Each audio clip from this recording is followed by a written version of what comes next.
What's up guys, it's Alexandria Pike, people call me Alex, and in today's video I'm going to be reading 12 people who mysteriously disappeared while on vacation. So let's get started. The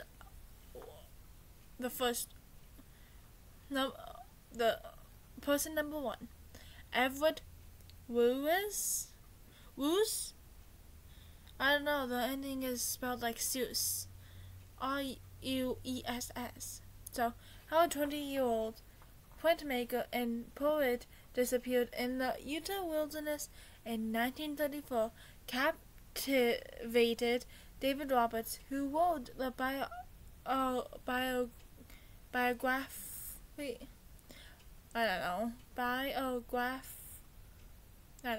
finding Edward Woos, the life and unsolved disappearance of a legendary wilderness explorer, with a forward pinned by Into the Wild. Author John, I have no idea what the last name is, Krakow, K-R-A-K-A-U-E-R. I have no idea. After graduating from Hollywood High School, Woos set off to the wilderness of Utah and rode burros and horses into national parks. He was a seasoned hiker. He set off in excursions to the wilds of Utah and Arizona since he was in his teens. However, the Utah hiking trip was supposed to last 2 months. But after 3 months had gone by, his family became alarmed. Woos' body was never found, but the burros he rode were. Many believe he fell off a cliff or was murdered. Why did I just say it like that?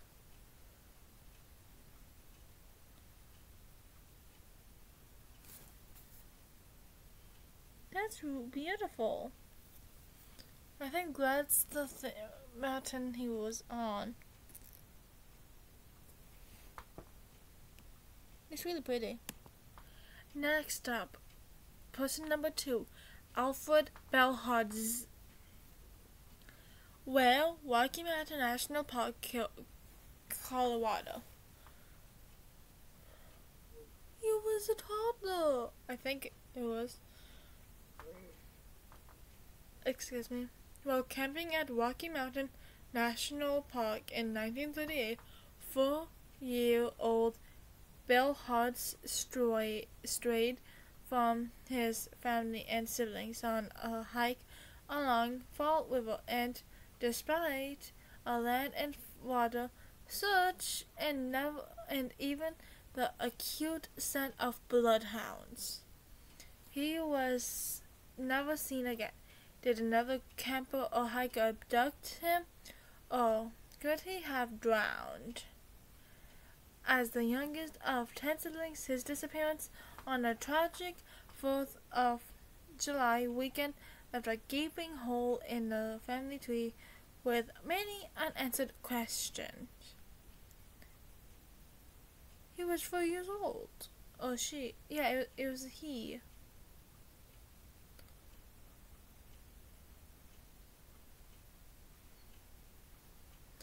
Okay, person number 3, Audrey Bruce Curio.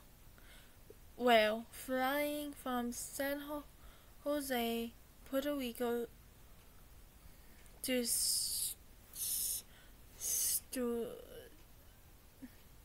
St. Thomas, U.S. Virgin Islands. Next name. An American heiress, granddaughter of financier Andrew W. Mellon, and the descendants of Nathaniel Currier, who headed the American printmaking firm Currier and Ives. Currier vanished into thin air at the age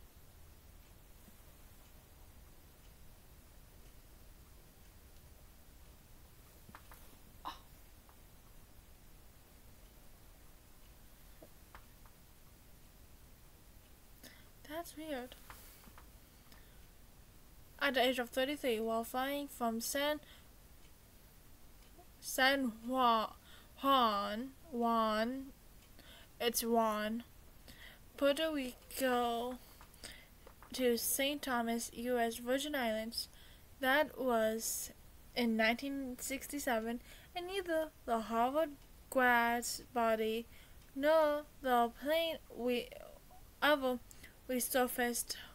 Her husband, who was also on the plane with her, was never found either. Oh, that gives me chills.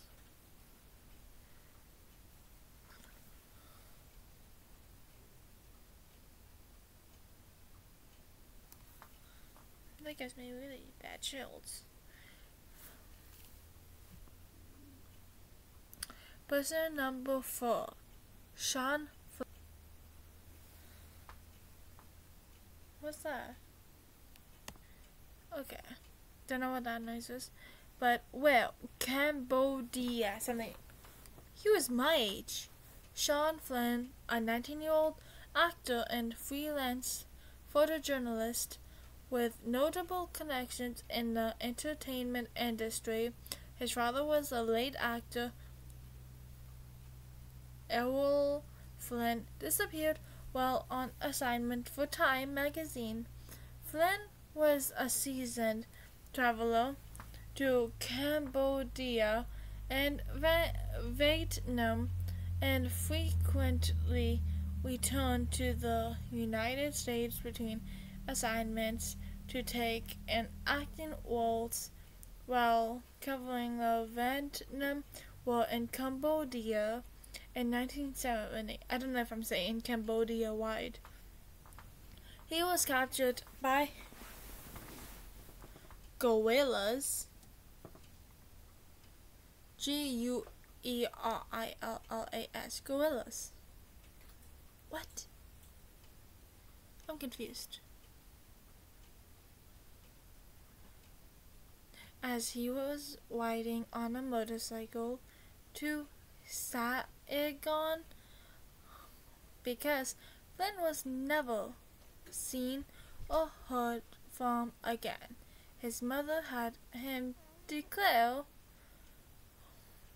that in absentia in 1984. His saga. I saw something on the corner of my eye. His saga inspired the Clash song Sean Flynn on the Combat Rock album. So he went missing 1970, and then 14 years later you wait to declare him dead. That's kind of confusing, but okay. That looks beautiful. Person number 5, Adrian McNaughton. A family fishing trip sounds like a tranquil time away until something goes horribly wrong. In 1972, 5-year-old Adrian McNaughton wandered off while on a family fishing trip to Holmes Lake in Ontario, Canada. That's sad.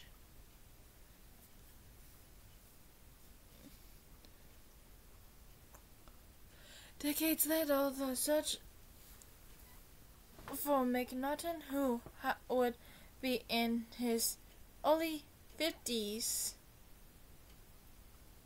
still continues in a 2016 episode of the podcast Someone Knows Something. Cadaver dogs picked up a scent near the site. The question still remains: what happened to Adrian McNaughton? I don't know. I want to know about him now. These are mostly guys. I didn't realize that. You know, hold on. Everett was a boy. Alfred's a boy. Audrey.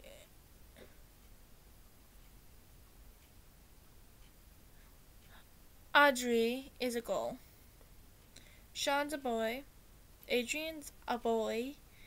And this one is a boy too. Person number 6. Oscar Zeta Acosta. Sounds like a Spanish name.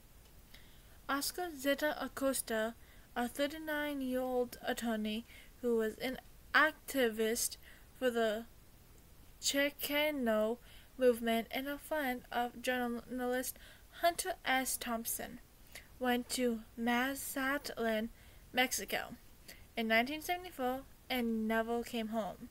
According to reports, he called his son Marco Acosta in the United States to say he was about to board a boat full of white snow, which has led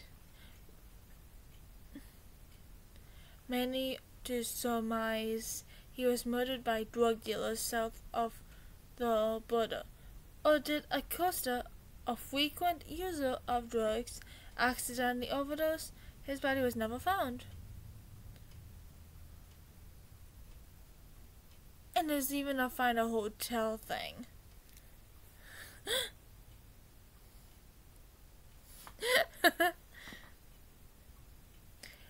Another guy.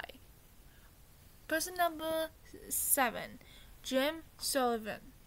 That sounds like a movie actor's name. With an affinity for the open road, 35-year-old musician Jim Sullivan set out on a road trip alone in 1975, leaving behind his wife and son in Los Angeles. He has en route to Nashville in his Volkswagen Beetle. It's reported that he checked my stomach's calling into La Mesa Hotel in Santa Rosa, New Mexico, but he didn't sleep there. Then the next day he was spotted nearly 30 miles away from the motel at a ranch, but was seen walking away from his car that contained his guitar. Oh, ow. Oh, my eyelids. No. Oh, stop texting me. Money in all his... Where was I?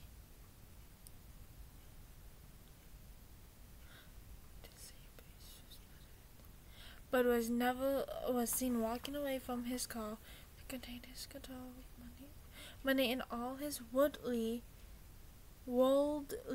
possessions. Sullivan vanished without a trace. Sullivan had previously released his first album titled UFO in 1969,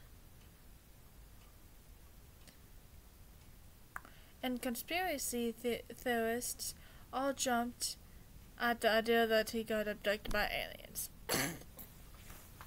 I was thinking about that when I saw the word UFO, when I didn't even read the whole thing, but that was the title. Hold on. My plug. It's not plugged in all the way. Ow, I just got shocked. Okay.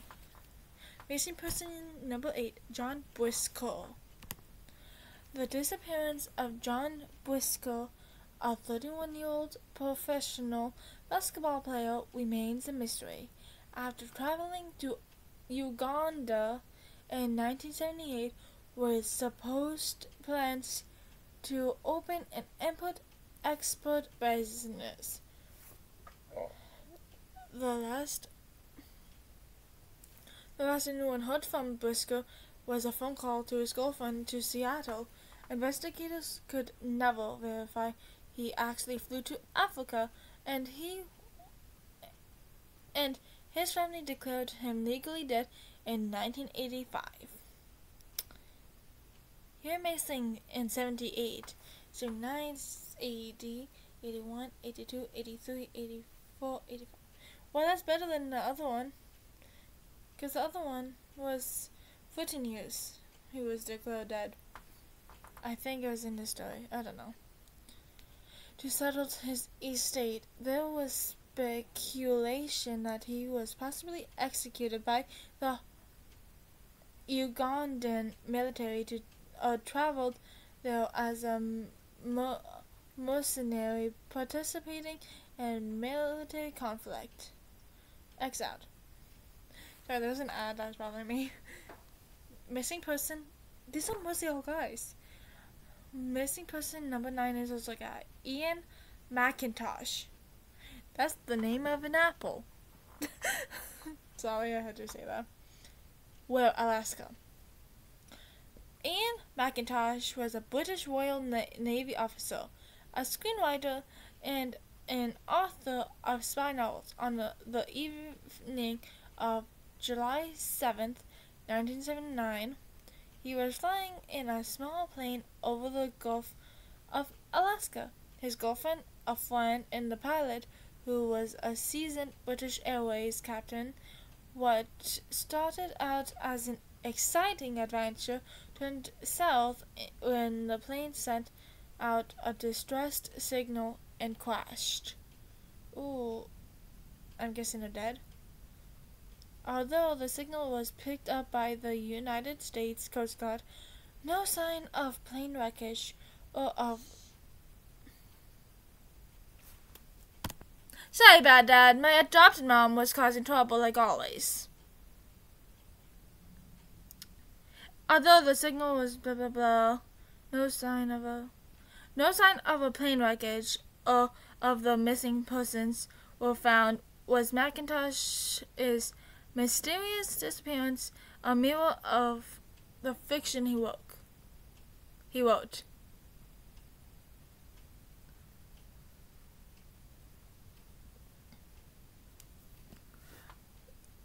The 10th missing person, Tony Jones. Why are these all guys? I don't care if she's trying to sleep. Yeah, the last thing are all guys too. Last two after this one. Tony Jones. A case that garnered mass media attention. The 1982 disappearance of backpacker Tony Jones, then 20 years old. Sorry, there was something on my phone. Continues to haunt the people of Perth and the media to this day.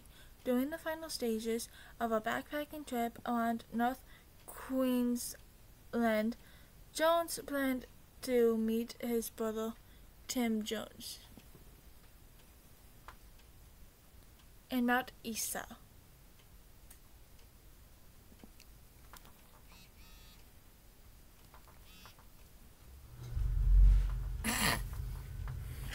I just turned it on, pointed it out, shut it off, and then the furnace turns on. He kept in contact with his parents, brother, and girlfriend, and informed them that he'll be hitchhiking. That's the stupidest thing a person could ever do. From Townsville to Mount Isa, but he never made it.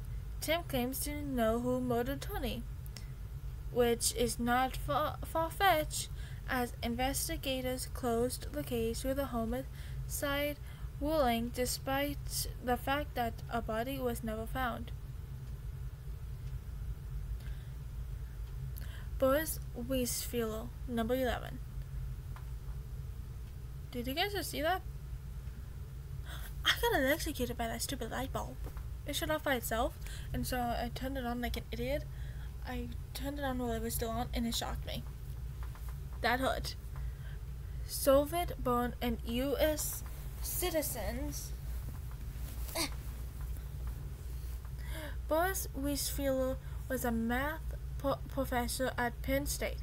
At the age of 44, he was hiking alone in the Andes Mountains of Chile and vanished according to the Chilean government under military dictatorship.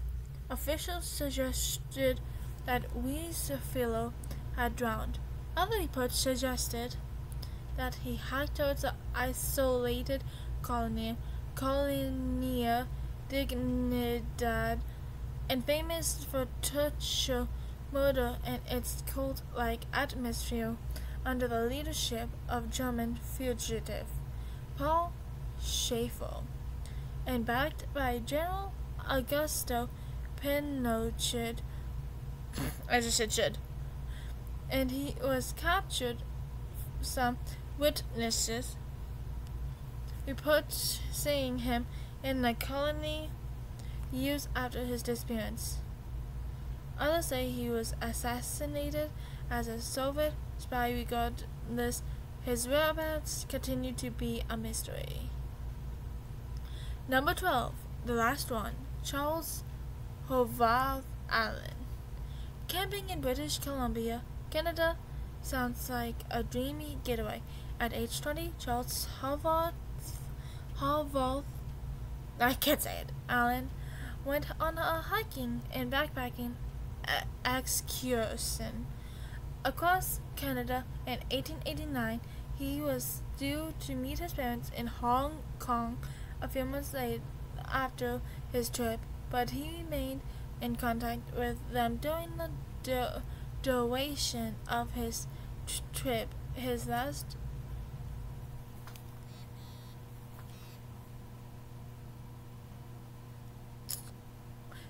means of communication to his parents was by fax, and nothing after.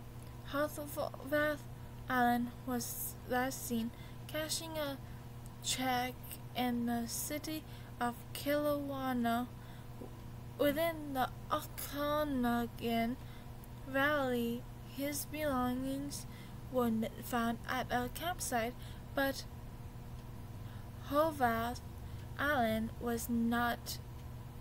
The case is still in open investigations. That's the end of today's video. If you like content like this, please hit the subscribe button, turn on all post notifications, and press the thumbs up button, and I'll see you in the next video. Bye bye.